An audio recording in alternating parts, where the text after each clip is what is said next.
Sikkim border पर तनाव को लेकर चीन ने भारत को युद्ध की धमकी दे दी है। चीन ने कहा है कि भारतीय सेना को 1962 के युद्ध से सीख लेनी चाहिए, लेकिन चीन को समझना चाहिए कि ये 1962 वाला भारत नहीं है, बल्कि ये न्यू इंडिया है जिसका दबदबा पूरी दुनिया मान रही है। 1962 में चीन हिंदी चीनी भाई भाई का नारा देकर भारत से एक बार विश्वासघात कर चुका है और अब विश्वासघात का बदला लेने की बारी हमारी यानी कि भारत की है।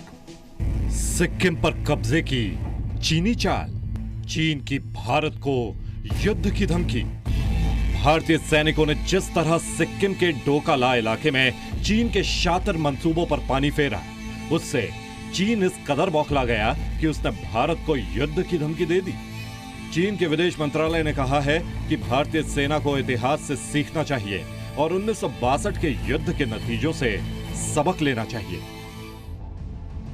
सिक्किम बॉर्डर पर जबरदस्त तनातनी के बाद चीन ने भारतीय सेना के प्रमुख जनरल बिपिन रावत के बयान पर भी खींच निकाली, जिसमें उन्होंने कहा था कि भारतीय सेना ढाई मोर्चा पर युद्ध के लिए तैयार है। ढाई मोर्चे यानी दुश्मन नंबर 1 पाकिस्तान, दुश्मन नंबर 2 चीन और आधे दुश्मन आंतरिक सुरक्षा के दुश्मन। भारत ढाई मोर्चे पर युद्ध लड़ने के लिए पूरी तरह तैयार है। भारतीय सेना चीन और पाकिस्तान जैसे बाहरी खतरों के साथ आंतरिक खतरे से भी एक साथ निपटने के लिए पूरी तरह सक्षम है।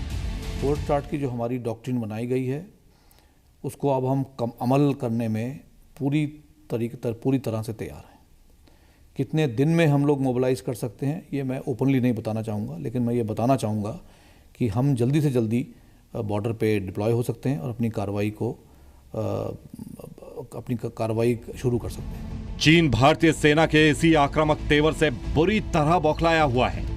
चीन के विदेश मंत्रालय के साथ जिनपिंग के रक्षा मंत्रालय ने भी सेना प्रमुख जनरल बिपिन रावत के युद्ध के लिए तैयार रहने वाले बयान पर खींच उतारी। चीन के रक्षा मंत्रालय ने कहा, हमें उम्मीद है कि भारतीय थल सेना में एक खास शख्स 1962 के इतिहास से सबक लेंगे और युद्ध के लिए शोर मचाना बंद करेंगे।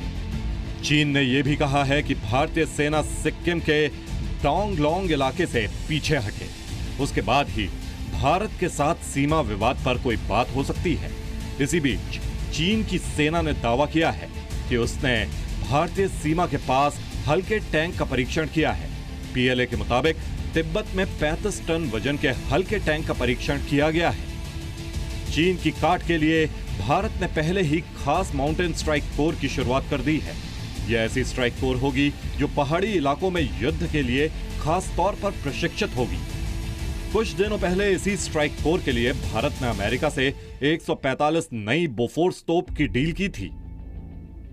हम सिर्फ ये नहीं कहना चाहते कि हम हर बार अपनी सरहद पे डिफेंसिव मोड में रहेंगे। अगर हमारे पास इस तरह की माउंटेन स्ट्राइक कोर आएगी तो हमारे पास अन्य ऑप्शंस उभरते हैं।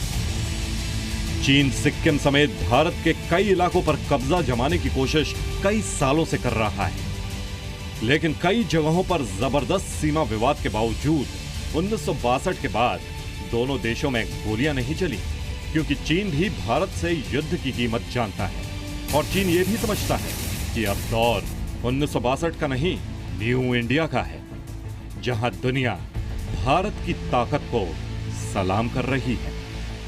ब्यूरो रिपोर्ट, जी मीडिया।